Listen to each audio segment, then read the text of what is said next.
Dans le monde des manettes, c'est toujours la course à celui qui aura le plus de palettes, les meilleurs clics souris, les joysticks les plus précis et les prix explosent.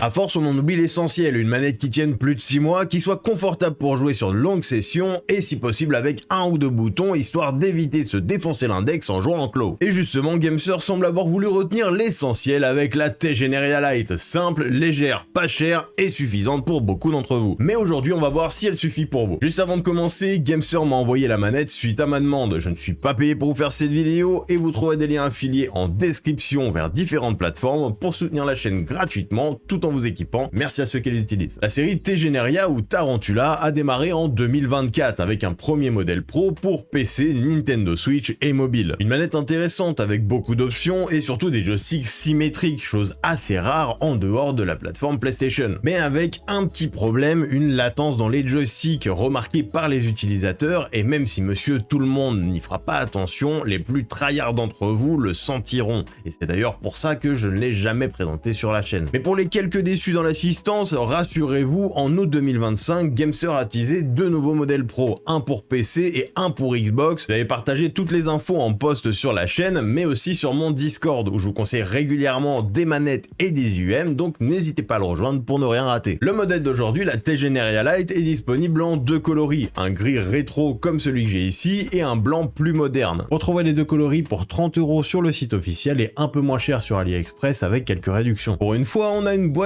assez petite avec toutes les informations sur l'avant de la boîte ainsi qu'à l'arrière avec les descriptions des différentes fonctions. Et comme son nom l'indique, le contenu de la boîte sera tout aussi light, avec un flyer pour les réseaux sociaux, un QR code qui renvoie vers le manuel d'utilisation dont vous trouverez le lien en description, et enfin notre manette emballée dans un petit papier de protection. Pour 20 €, on pouvait pas s'attendre à grand chose, et la suppression du mode d'emploi au format papier, c'est pas plus mal, parce qu'en général, on s'en sert une fois et c'est jeté. Faisons le tour du propriétaire. Joystick symétrique, bouton ABXY cristal, deux boutons supplémentaires à l'arrière, et petit bémol pour certains, un câble fixe. Voilà, pas de connexion en USB-C, le jour où ça lâche, ça lâche. Mais je vous montrerai un peu plus loin dans la vidéo qu'il est possible de remplacer ce câble par un port USB-C pour moins d'1 €. Commençons par l'esthétique, on aime ou on n'aime pas la coloris gris clair plus gris foncé à l'arrière, pour moi c'est vraiment un appel au rétro. Le petit ajout des touches cristal, ça ajoute un petit charme, un petit effet premium sur une manette pourtant à l'apparence rétro. Et alors le bouton fonction multicolore avec un contour RGB personnalisable, on n'oublie pas, s'il y a du RGB, c'est qu'on aura plus de performance. Parlons maintenant de la compatibilité. Vous l'aurez compris, la manette fonctionne uniquement en filaire. Cependant, elle sera utilisable sur PC, sur Steam, sur Android, sur iOS et sur Nintendo Switch. Bien sûr, pour une utilisation sur téléphone, tablette ou Nintendo Switch, vous aurez besoin d'un petit adaptateur USB-A vers USB-C comme celui-ci. Ensuite, vous aurez accès à différents modes de connexion en fonction de votre plateforme d'utilisation, comme Xbox, DS4, Switch et Android, accessible avec une simple combinaison de touches, comme juste ici. Passons maintenant à la technique avec les boutons ABXY. On aura tout d'abord une apparence cristal qui est donc du plus bel effet. Ils seront ici à membrane, oui je sais, oh mon dieu, pas de switch mécanique sur une manette à 20 €, mais que font-ils? C'est normal. En même temps, tout le monde n'aime pas le ressenti ou même le son que font les clics souris sur les manettes. Et en parlant de ça, voici un sound test.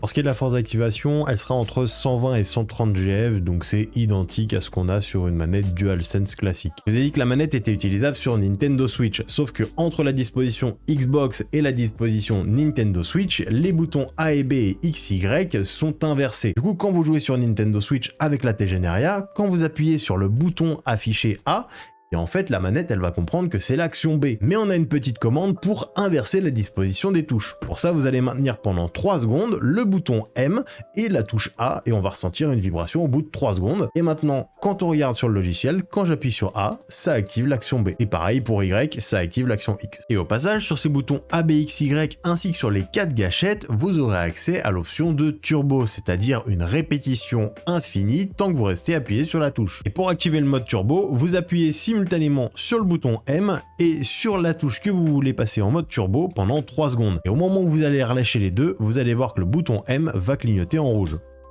Voilà, et là maintenant sur le logiciel, on voit que quand j'appuie sur X, ça l'appuie, en répétition infinie. Et pour le désactiver, c'est tout aussi simple, on reste appuyé sur M et la touche qui est en mode turbo, et là quand on relâche, ça va clignoter en vert 2 fois, et c'est bon. Ces boutons ABXY, pour moi, ils sont validés. Le ressenti de la membrane un peu plus ferme est plutôt bon, et au niveau de la finition, on en a eu largement pour notre argent. En général, en dessous de 60 €, on a des boutons en plastique mat avec une vieille inscription à la peinture. Parlons maintenant de la croix directionnelle. C'est un point sur lequel Gamester a un peu du mal comparé à ses concurrents. En témoigne la Cyclone 2 et la Gamester G7 Pro. Mais cette fois-ci, je trouve qu'il y a du mieux. La croix directionnelle est elle aussi en membrane, pas de clic-souris, petit sound test.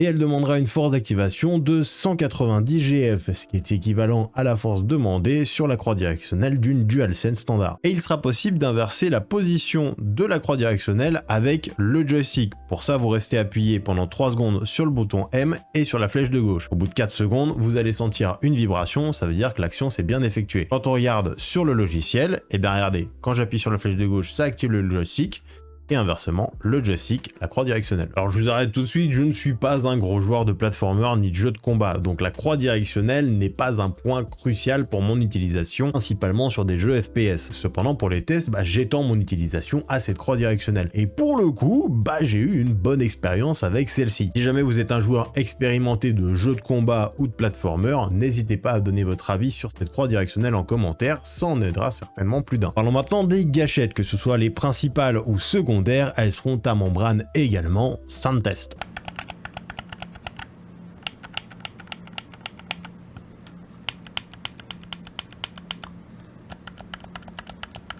Ici, rien de spécial comparé à une DualSense non modifiée. On aura une facilité à les activer quel que soit le point de pression et vous pourrez vous en servir sur Call of Duty ou Battlefield 6 si vous avez envie d'avoir des gâchettes réduites sur cette manette. Pour les gâchettes L2 et R2, maintenant, pas de trigger stop, pas de gâchette alternative particulière et il ne sera pas possible de réduire la zone morte à 1 seulement pour que la gâchette s'active instantanément. D'où le fait que je vous signale de jouer avec L1 R1 sur cette manette. Cependant, la course de la gâchette sera réduite par rapport à celle d'une gâchette complète DualSense. Et même si vous jouez avec les gâchettes L2 et R2 de cette gâchette, je vous assure que vous pourrez mettre de jolies dingueries avec cette manette si vous gérez bien votre gameplay. Maintenant, pour ce qui est de la zone morte au niveau du départ et de la fin de la gâchette, au départ on aura une micro zone morte et par contre à la fin on aura, regardez, on arrive ici et on a jusqu'ici en fait on a une zone morte, mais au final c'est pas plus mal sur cette manette là étant donné qu'on n'a pas de trigger stop et qu'on n'a pas la possibilité d'avoir les gâchettes numériques qui s'activent instantanément. Ça corrige un petit peu le tir. Donc, on pourra profiter de cette manette sur des jeux de tir en jouant de préférence avec les gâchettes L1 et R1 et également sur d'autres jeux avec des gâchettes à demi complètes. Et par contre un petit peu déçu de ne pas pouvoir passer les gâchettes en format numérique pour avoir des gâchettes au moins instantanées sur le début de course. Parlons maintenant des boutons à l'arrière de la manette. On a deux boutons reprogrammables à l'arrière, L4 et R4 qui seront reprogrammables. On pourra même faire des macros avec, mais avant je vais vous parler de leurs caractéristiques. Contrairement aux autres boutons de la manette, ceux-ci seront en micro switch, petit sound test.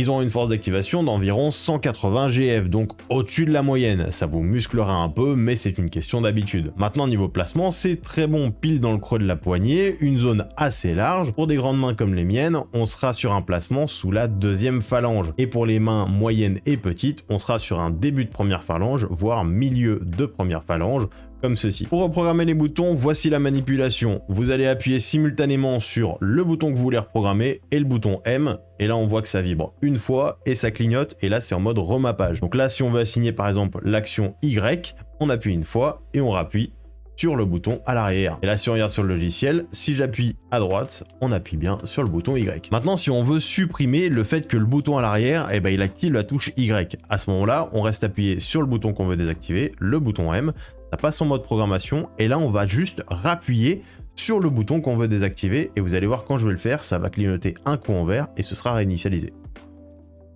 Voilà, c'est réinitialisé. Là, si j'appuie sur le bouton à l'arrière, il se passe plus rien. Attention, maintenant, vous pouvez créer des macros jusqu'à 12 entrées différentes. Pour ça, on va le faire avec le bouton L4. Donc, on va appuyer sur L4, puis M. Voilà, ça clignote. Et là, on va entrer la section suivante, A, B, Y, X.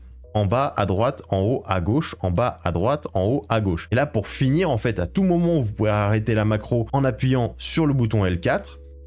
Ou alors, vous faites une 13e entrée, et là, en fait, ça va vibrer pour vous dire que vous ne pouvez pas rentrer d'action supplémentaire. Ou alors, bah, au bout de 6 secondes, en fait, ça va s'arrêter et ça va s'enlever du mode reprogrammation. Donc là, si j'appuie sur mon bouton L4, regardez bien, A, B, Y, X, en bas, à droite, en haut, à gauche, en bas, à droite, en haut, à gauche. Et bien sûr, la macro reproduira exactement ce que vous avez fait, autant les touches que la vitesse à laquelle vous les avez rentrées. Donc si je fais très vite AB, AB, AB, AB, je vais spammer ma touche, et là quand on revient dessus, bon, j'ai beaucoup plus spammé A que B. Pour moi, ces boutons à l'arrière sont validés, le placement est bon, ils sont facilement reprogrammables et on peut faire des macros, chose qui est absent de pas mal de manettes encore en 2025. Le seul bémol, c'est la force d'activation qui sera un peu élevée et c'est une question d'habitude. Avant de passer au joystick et au test de latence, si ce type de review détaillé vous plaît, pensez à liker la vidéo et vous abonner pour ne rien louper. Parlons maintenant des joysticks, leur forme, leur latence, leur précision et je vous préviens d'entrée, ils sont anti-stick drift. Commençons par leur forme, on est sur une forme de joystick PlayStation, couronne en picot très légèrement bombée au centre, rien de nouveau, ce sont exactement les mêmes que sur la Cyclone 2 par exemple, ou encore la G7 Pro que je vous ai déjà présenté sur la chaîne. Et pour ce qui est de la tension des joysticks, je la teste en poussée et on est entre 45 et 50 GF, je vous mets le petit tableau juste ici. Vous vous en doutez, les dessus de joystick ne sont pas interchangeables. Par contre, on pourra toujours utiliser des contrôles fric. J'ai ici avec moi un premier modèle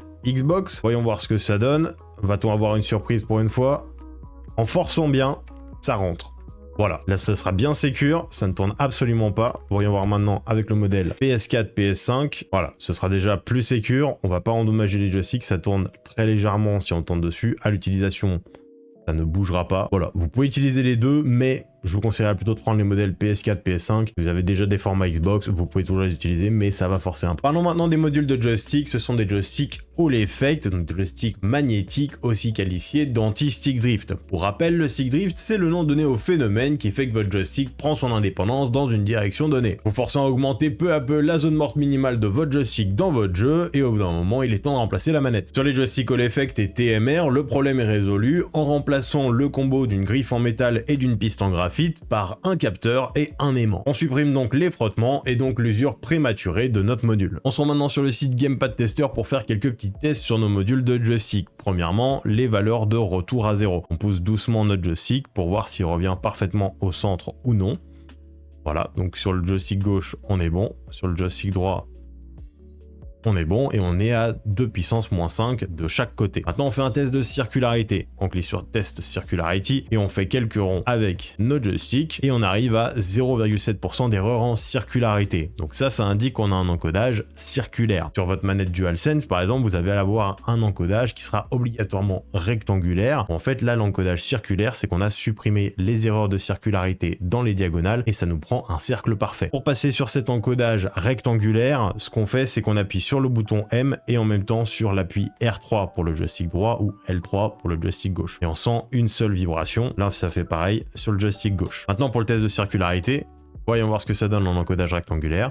Et on est à 9.5, donc impeccable. On est dans la norme, entre 6 et 10% en général. Certaines manettes sont faites pour monter jusqu'à 12% quand elles sont calibrées. Ici, on est bon, on a une bonne circularité, donc on a une répartition égale en fait sur tout le contour. Dans les diagonales, on a exactement la même chose de partout, donc c'est nickel. Et au besoin, vous pouvez toujours recalibrer vos joysticks avec la manipulation que je vous mets juste en dessous de la caméra. Maintenant, faites attention, en partie, j'ai remarqué qu'il y avait une petite différence quand même entre le mode circulaire et le mode rectangulaire. Et pour le coup, c'est l'une des premières manettes où ça me fait vraiment cet effet-là. Quand on joue en mode circulaire, j'ai l'impression d'avoir une zone morte interne assez importante, alors qu'en mode rectangulaire, aucun souci. Voilà, donc je vous conseillerais vraiment sur cette manette-là de jouer en encodage rectangulaire. Sur les jeux type FPS, vous n'aurez aucun problème. Sur les jeux de voiture, vous n'aurez aucun problème. Et de toute manière, ce sera l'encodage auquel vous avez toujours été habitué. En faisant un petit test de résolution avec le module Joystick Tester, vous trouverez les liens en description de la vidéo, comme pour le reste. Ici, on va faire 5 tours avec notre joystick dans le sens horaire. et ça nous donne donc les valeurs qui nous intéressent. Le Step Resolution, donc l'écart en fait entre chaque point qui va pouvoir être prélevé durant une trajectoire du joystick. Ici, le Step Resolution, il va être de 0,0005 et vous allez me dire, mais ça donne quoi par rapport à d'autres joysticks? Eh bien, voici les valeurs que j'ai pu relever, notamment pour des manettes DualSense classiques, pour la Wolverine V3 ou encore pour la GameSir G7 Pro. Et pour le coup, avoir des joysticks aussi bon sur une manette à 20 €, bah c'est une très bonne surprise. Vous connaissez la suite, on va faire un test de polling rate, donc c'est la fréquence de rafraîchissement de notre manette. Ici on fait le test, on va sélectionner 1000 échantillons et on sélectionne notre joystick gauche et là on tourne notre joystick rapidement de manière constante et on obtient une valeur de 1 milliseconde et donc 997 Hz, donc voilà, on est à quelques pourcents près au 1000 Hz, donc impeccable. Et vous allez me dire, du coup, j'ai dit que la DualSense, une fois overclockée, elle montait à 8000 Hz. Donc elle devrait avoir une meilleure latence. Pour ça, on se rend sur le site Gamepad Elec qui référence les latences individuelles des joysticks ainsi que des boutons des manettes, que ce soit en filaire, en Bluetooth ou encore en 2,4 GHz sans fil. Ici, on a une utilisation uniquement en filaire, donc ce qu'on va faire, c'est stick latency et câblé. Et on voit donc notre T-General Rate, elle est à 2,63 millisecondes pour ces joysticks et 2,47 pour les boutons. Et si on regarde pour la DualSense classique, quand on va regarder donc overclocké à 8000 Hz, pour la stick latency, donc les joysticks, on est à 7,14 millisecondes et pour les boutons, on est à 2,13 en 8000 Hz. Donc on est un peu meilleur au niveau des boutons, mais au niveau des joysticks, on a une meilleure latence avec la T-General Rate. Par contre, je vous rassure, en dessous des 10 à 15 millisecondes sur ce site, vous ne sentirez aucune différence, même les plus tryhards d'entre vous. Pour conclure sur ces joysticks, on a une bonne précision, une bonne latence et de préférence à utiliser avec l'encodage rectangulaire pour éviter la zone morte interne. C'est nickel. Dans la vidéo, je vous ai montré quasiment toutes les commandes qui sont réalisables pour changer les options de la manette, à l'exception des deux suivantes. Vous pourrez gérer l'intensité des vibrations avec une combinaison du bouton M, et pour augmenter, ce sera le bouton de droite, et pour diminuer, ce sera le bouton de gauche. Et vous aurez plusieurs combinaisons de touches pour gérer les paramètres du cercle lumineux autour du bouton M, pour gérer la saturation, l'intensité de la lumière, et même la couleur qui s'affiche. Avec cette manette, vous aurez accès à l'application GameSir sur mobile, et également l'application GameSir Connect sur PC. Mais l'application GameSir Connect se comportera comme le site Gamepad Tester qu'on a utilisé durant toute la vidéo pour les tests. Ça vous permettra en fait surtout de vérifier ce qui est actif sur votre manette. Par exemple, si je veux vérifier ce qui se passe quand j'appuie sur le bouton R4 à l'arrière de la manette, voilà, il s'active la macro AB. J'ai un encodage rectangulaire sur le joystick gauche et circulaire sur le joystick droit. Voilà. En introduction, je vous ai dit qu'il serait possible de se débarrasser de ce fameux câble fixe. Alors bien sûr, c'est une solution qui demandera un peu de matériel de soudure basique et un minimum d'entraînement. Vous pourrez alors remplacer le câble par un port USB-C. Les connectiques à l'intérieur de la manette sont facilement accessibles. Et le logement qui maintient le câble est exactement au même format qu'un port USB-C. Et si vous le souhaitez, vous pourrez pousser plus loin la chose, comme par exemple rajouter des boutons à l'arrière de la manette, ou même rajouter des cales sur les gâchettes L2 et R2 pour réduire les zones mortes. La manette ne coûtant pas cher, ce sera un très bon point de départ si vous souhaitez vous essayer au modding de manette. Et pour ça, je vous laisse le lien du subreddit en description de la vidéo, ça vous donnera des idées. Après tout ça, faisons un bilan des points positifs, négatifs et si je vous la recommande. Commençons par le négatif, le câble fixe, c'est pas une bonne idée. On a vu qu'il était possible de le remplacer avec un peu de soudure et bien sûr, ils ont fait ça aussi pour éviter la concurrence avec les modèles Pro qui arrivent dans les prochains mois. Deuxième point négatif, la petite zone morte quand on se met en encodage circulaire, passez bien en mode rectangulaire, sinon ça va vous faire bizarre un petit peu en partie, mais bon, ça sera pas gênant pour une grande partie d'entre vous. Et enfin, c'est dommage qu'on n'ait pas accès à un mode gâchette numérique pour avoir vraiment des gâchettes instantanées, même si on aurait eu une course totale. On l'a eu sur la X5 Lite, un peu dommage qu'on n'ait pas sur celle-ci. Maintenant, on a les points positifs. On a l'une des meilleures latences du marché, toutes plateformes confondues. On a de bons joysticks avec une bonne résolution pour le prix, et en plus, ils seront beaucoup plus durable que la moyenne étant All Effect. Troisième point, on peut créer des macros jusqu'à 12 entrées sur les boutons à l'arrière de la manette et on aura également le mode turbo qui sera accessible. Quatrième point, on a l'une des meilleures croix directionnelles de la marque GameSir, assez triste quand même qu'il n'ait pas appliqué la même chose sur les modèles plus haut de gamme. Petit bonus, elle a des joysticks symétriques et c'est extrêmement rare dans l'industrie, donc autant le signaler. Et enfin, elle ne coûte que 30 €, voire moins sur AliExpress, on peut l'approcher vers les 18-20 avec quelques bons de réduction. Pour moi, c'est clairement l'une des meilleures manettes Petit budget, elle fait très bien son job sur les points essentiels et c'est tout ce qu'on demande à ce prix-là. Si vous cherchez une manette plus durable que votre manette de base pour jouer sur PC, Nintendo Switch, avec quelques options en plus, foncez, vous ne serez pas déçus. Si cette vidéo vous a plu, pensez à la liker et la booster sur mobile, ça aide énormément la chaîne. Abonnez-vous pour ne louper aucune review. Vous avez des liens en description pour soutenir la chaîne tout en vous équipant. Et en attendant la prochaine review sur la Raiju V3 Pro ou la FlyDJ Apex 5, vous trouverez des tests et des tutoriels complets directement sur la chaîne.